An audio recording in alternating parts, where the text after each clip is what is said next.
The holiday season is the season of giving for many. In Red Deer, one of the biggest chances people have to give is the Festival of Trees. For almost 3 decades, the festival has sold specially decorated trees to raise money for the Red Deer Regional Hospital.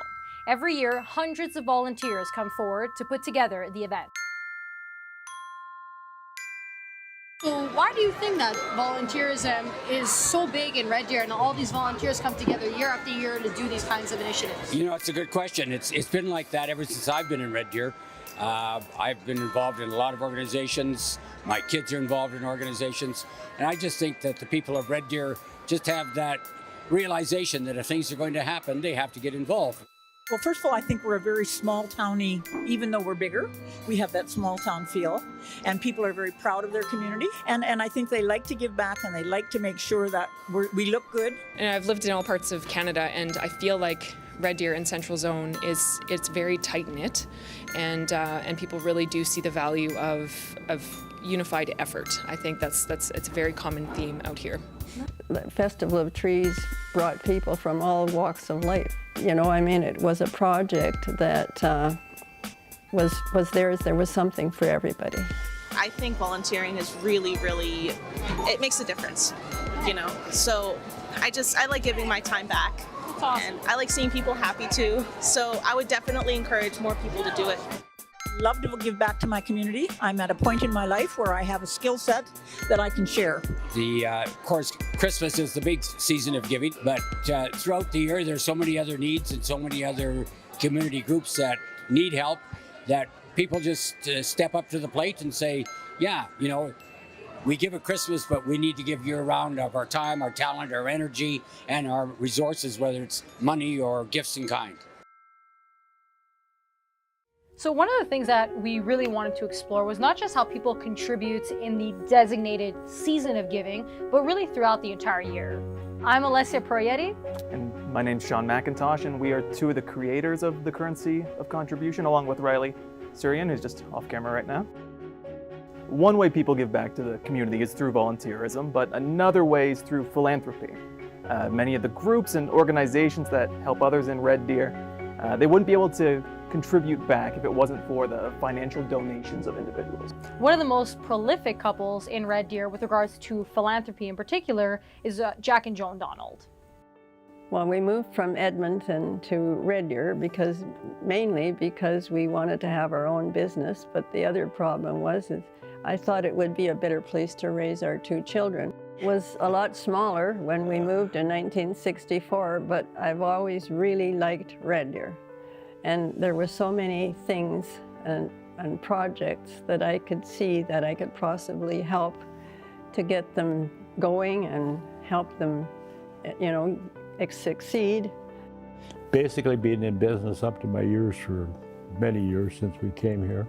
I have helped Joan go and canvass for money in some of the campaigns she's run. I've been a member of a service club here since we moved here, and But you ran for city council. Always tried to pull my weight and where I was. I've had 2 terms on city council. That's not a volunteer job, but it certainly does take a lot of time. Jack founded an ultra-successful oil company back in the mid-1960s. Both are Citizen of the Year recipients in Red Deer and have been named to the Order of Alberta for their work and contributions. And without Joan, the Festival of Trees would never have happened. Sort of early on when we moved here, I was appointed to the Red Deer Regional Health Foundation. That's where Michael Daw was the chair. He sent us out on a mission to come back with some ideas of some project we could run to raise some money in the city. I heard about Festival of Trees in Edmonton, and so I loaded up all our kids and all our grandkids, and away we went to Festival of Trees in Edmonton, and it was good. The kids had a great time. So I came back, and when next meeting of the foundation, I said, I think we should have Festival of Trees. And I told them what it was all about and whatever. And so that was kind of the start. And I still have this image of parking one day in the parking lot, and a couple other cars parked at the same time, and the kids got out and they're really running to the door to get to Festival of Trees. And I thought, that's worth it. When I retired here just 3-4 years ago, we had 16 million that we had raised for equipment in the hospital. I've got an amputated leg, so when I went in and they were going to do the surgery and they were going to put me out, and they said, no, don't put her out yet. I got to tell her thank you for all of these great mirrors and things that are hanging up in this operating room was bought by Festival of Trees. So that made me feel better for my surgery. On top of their work supporting the hospital, Jack and Joan have also donated and been board members for organizations like Westerner Park and its Centrium, that's where the local junior hockey team plays, Red Deer Polytechnic's library, the institution's School of Business, and STAR's Air Ambulance. Why did you decide that you wanted to get involved in all of these projects that you saw? Well, I could give back to the community by volunteering. That's the first thing I think of, is to volunteer. But as we were more successful, we could also give some money to help them succeed. I always say you shouldn't go through life with a catcher's mitt on both hands. You have to be able to throw something back. So, you know, that you go to the hospice, for instance, when they were building the hospice and they were short of money and they had to take out a mortgage and they couldn't pay the mortgage plus the expenses. So they came to me and said, would you help us by raising some funds for us? And so I got a crew together, and in 6 months we had 8.3 million. So just things like that, and if you can help people get going, because if they're short of money, right now they're in trouble. So I used to, you know, go to STARS or trying to get helicopters. I was on their board for 6 years and had a couple of campaigns. Or the other place was Red Deer Polytechnic now. We did a lot at the college to Build the library. Built the library. Joan has a real knack in sensing things that the community needs. And she also has a bit of a trap line, if you like, of folks that help her and have helped out over the years. And they in turn have their own little trap lines of people. And so Joan's been very successful at starting something and getting people to get in and pitch in and work, and has run some absolutely wonderful, successful fundraising campaigns. When it comes to raising funds, what do you think is the key to success in getting people to fundraise? Well, that's what I said. When you have a group of volunteers that work with you, number one, you do what you say. You're there all the time. You appreciate them. You, like what I used to do with the crew is we'd clean this out of furniture here and we'd put tables in here and have a dinner at our home for their thank you, you know, so the next time you ask them, they're a little more able to say yes. If you don't thank them in some way that's special, and there's just no other way to do it but thank them in every way you can. You can't say thank you too many times to a volunteer. Love it. You had both, speaking of volunteerism, you both joined service clubs in your past. Which ones did you join, and why did you decide to join a service club? I joined the Optimus Club because the lawyer that I had just met to buy the property in Red Deer said, why don't you come to a meeting with me and I'll show you what Optimus is all about. So I went and liked the people that were there, and was appointed as a life member of Optimus, and joined the Rotary Club, and I'm still a Rotary Club member, so Monday at noon. Okay, and what do you like about being part of the Rotary Club? What are some things that you do there? Well, they have some interesting projects. They're local. They use a lot of people as volunteers, very civic-minded and very local. It's all local. One of the ways that the Donalds decided to give back was through their work in service clubs. Now, I didn't know coming to Red Deer what a service club was. They weren't really popular in Quebec. So for those people who don't know, a service club is a group of people who raise money and perform charitable work in the community. In Red Deer, they actually designated a service club week back in September of 2022. During this week, 9 local service clubs representing the 5 service organizations of Rotary, Kiwanis, Optimist, Lions, and Kinsman clubs announced 5 joint projects where they would donate time and funds to a handful of Red Deer charities. Red Deer's first service club was the Rotary. It was chartered all the way back in 1923, and now there are 3 of the clubs in the city. We wanted to speak with Rotarians about why they got involved and what exactly they do. I've been a Rotarian now for 12 years. I love it. It's great. Getting my kids involved in it because I believe in the whole premise of service above self, which is what we're all about. I've been about a little over 15 years. It'll be 16 years this summer. Yeah. Wow, okay. What made you want to get involved in that? In Rotary, I was new to Red Deer at the time, and it was a good way to meet people for fellowship purposes. And how many years have you been with the Rotary? This is going to date me. Since 1998. Oh my gosh. Right? I know. Born. There you go. That's great though. So, you know, one of the things that really impressed me when I moved here 20 years ago was the level of philanthropy that exists in this community. It actually inspires you to want to get more involved, whether it's through Rotary or the Festival of Trees or Red Deer Polytechnic and the work that they're doing. There's just a host of different ways that people in this community can and have gotten involved in giving back. Between the 3 Rotary clubs in Red Deer, thousands of dollars have been granted to various organizations. Over the years, the clubs have sponsored various projects in the community, including Rotary Park. Recently, the Rotary hosted a luncheon just before Christmas where they gave $12,500 to several charities. What we did today here at Christmas is that we sponsor a number of different organizations at Christmas time with cash donations to help them do the good work that they're doing every day. We couldn't do it on our own. We need to rely on these organizations to help the rest of our community. And so when we are able to help them financially, it makes me feel great. We wanted to see firsthand some of the work that Rotarians do, so we chose to shadow a holiday project by the Rotary of Red Deer East Club called the Good Kids Santa Kits. This one that we're doing right now, the Good Kids Santa Kits, all proceeds are going to the Red Deer Food Bank, Red Deer East Community Kitchen. Mm-hmm. So that's a really special I guess, fundraiser for us as well, is to just know that that money is going towards such an important charity.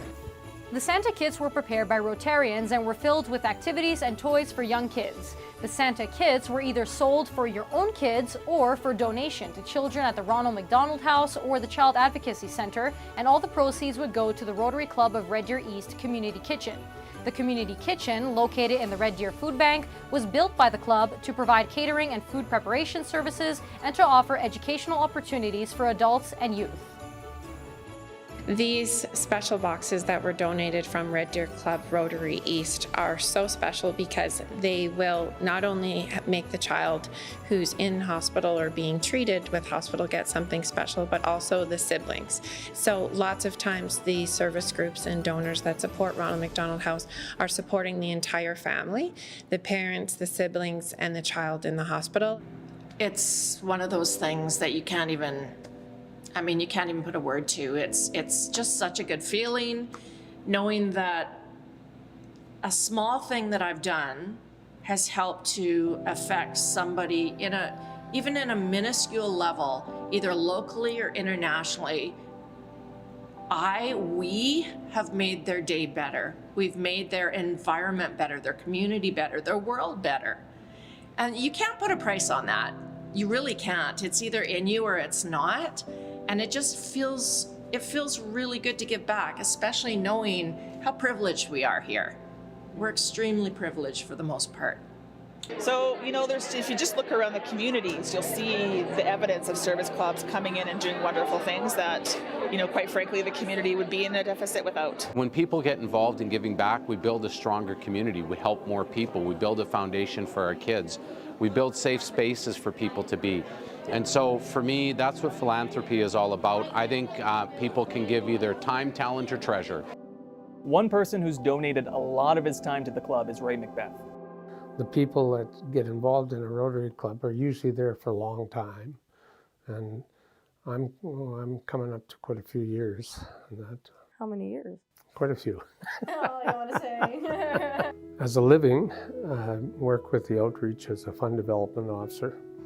On that, as a hobby, I have about 10 or 15 different charities that we're involved with. And the concept of charity work is just that there's a lot of people out in our community that don't have anywhere near the same benefits in life that some of us have on that. And so it's just a good way to share. You know, it's good fellowship, of course, and all of that. In your words, what would you describe Red Deer as? When you work side by side with people on charitable projects, you find out what they're made of very quickly. And in Red Deer, we're fortunate. People are very, very friendly and very, very committed. They're extremely supportive of good community causes and that. And then it's the people that get out there and do the hustling and that make it all work. And, you know, we have a lot of fun with that. We treat it like it's a good time and that it's sort of an event that you normally wouldn't get in Red Deer. I've always been a believer that if you have a good social aspect to your community, it certainly helps to raise some money. What role would you say that service clubs play in contribution into a community? Oh, well, you just actually would not be successful if you didn't have those service clubs. Because, you know, it's organization, it's also people that have got connections within the community, and I guess that's probably the role I play more in, is going out. I don't ever MC an event. I don't ever stand at the door welcoming and all that kind of stuff. My part of it is to stay in the background and watch for problems and make darn good sure that, you know, our events run really smooth. Macbeth was one of the leaders behind the club's largest fundraiser, Black Tie Bingo. He was also instrumental in launching the Citizen of the Year Award and the Rotary Clock in the city's downtown. He's won a number of awards himself, including the Queen's Jubilee Medal for Community Service back in 2003. We also created one called the Mac and Cheese Luncheon. The idea behind that, some people had come and asked me about why I didn't do any fundraising for the food bank. Anyway, they convinced me to go up and take a look at it. And so I went and took a look at the food bank, and there's no food in there. Like one carton of macaroni and cheese, 12 boxes. You know, anybody who's been, like, I was in the Navy for 11 years. So you just about subsist on macaroni and cheese, you know. Anyway, so we put together 16 local guys and girls and that, of course.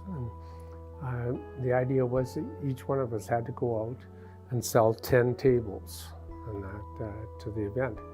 But anyway, bottom line to the whole thing, it was lunch hour, and all you got for 150 bucks was a scoop of macaroni and cheese. That's all you got on that. So I went by a table, and there was 6 or 8 young lawyers that were there. And one of them's on his cell phone, and I'm standing behind him. He doesn't know that. And he's telling his wife, yeah, I spent 150 bucks. You know what we got? We just got a little scoop of macaroni and cheese. Anyway, he has a few other words in there about how this was such a stupid idea. The stupid idea was 800 people arrived at the event, paid 150 bucks each, and that we put 170,000 into the food bank. Wow. Out of lunch hour. Yeah, it was a great event. You were saying, so you pretty much joined the Rotary Club like right after the Navy, so you're fairly young. Yeah, nowadays, I know I was speaking to some other Rotarians, and they were saying that it's kind of difficult to get younger people, let's say, to join these kind of service clubs. What do you feel about that, and how would you kind of change that in today's generation? We're working on doing that right now. Rotary's made up of a bunch of old guys like me, you know, and stuff like that, people that have been around for a long time. And we really have dropped the ball in asking the younger people in our community to join in. So we have a new president of the club, Darcy McTishan, and Darcy is very, very dedicated to rebuilding the Rotary Club, as I would say. Volunteering's hard. Volunteering requires a commitment of time away from your own family. And you know, over the last 20 years, everybody's life has become busier. People are working harder, they've got more activities with their families, and carving out time to give back to the community through time is a challenge. And we face that in Rotary, and I know in talking to other service clubs in Central Alberta, they're facing the same challenge. What we're trying to do with our club is we're trying to open up the opportunity for younger, newer members to look at Rotary as an opportunity to give back and invest, find ways to tap into things that they're really interested in, similar to the reasons that I got involved in Rotary. When the kids, our children, saw us volunteering and leaving and saying we got to go here and there and all over, they followed our pattern though. They're just great volunteers, both of them. And so that really made me feel good, because we need some generation to carry this on. Things progress, right? As there are new needs, as there are new demographics coming in, we have to change with the times, which is why you'll find Rotary clubs happening in pubs, in restaurants, in people's homes, online, whatever the case may be. If you want to give back, let's find a way for you to give back. I think that young people don't really join clubs, they join causes. And so, I think a great position for service clubs to take is to be front and foremost of what causes are you supporting and what are you committed to support, which will attract and build interest around younger people joining. As a young adult, it makes sense that younger people want to come together in support of a cause. A good example of this is when two women teamed up to host a lip-sync battle in support of the Outreach Center, which helps people overcome the effects of domestic violence, suicide, homelessness, and poverty. But those two ladies, they put this thing together, sell it out. 350 people 2 weeks ago, another 350 just the other night. And that, major fundraising, and that just came right out of the blue. I never would have believed that you could get that kind of money out of that. So even us old guys have to learn a little bit on the way by,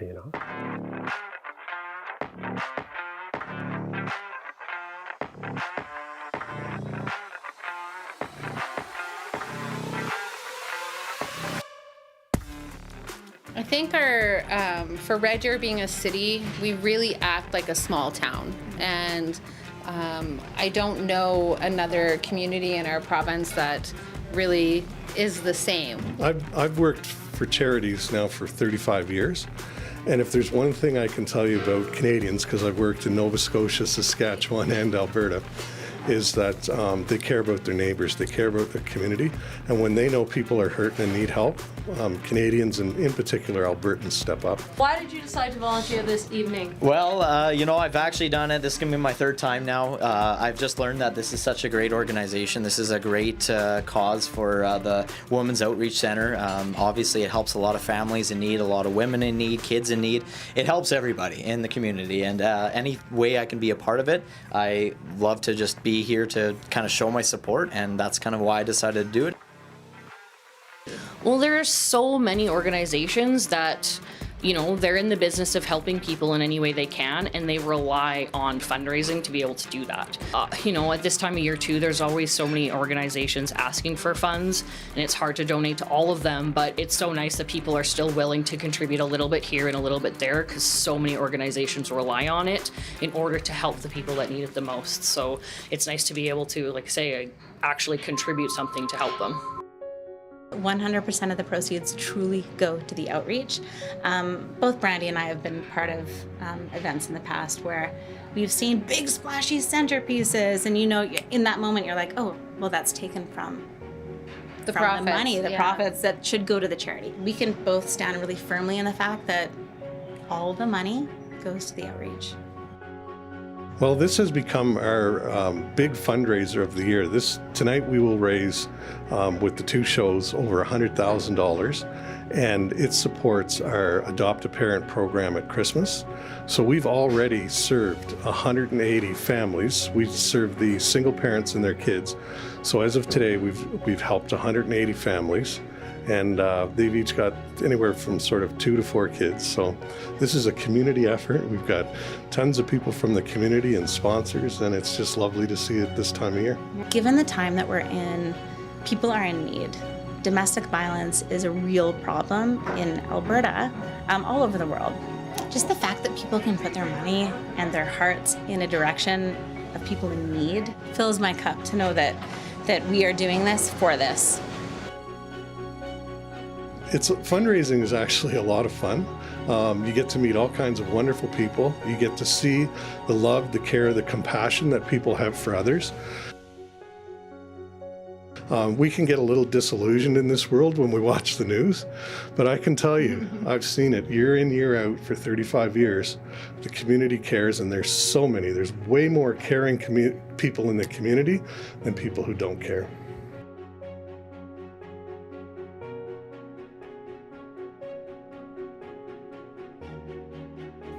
There are people like the Donalds who are able to give back in philanthropic ways that others cannot.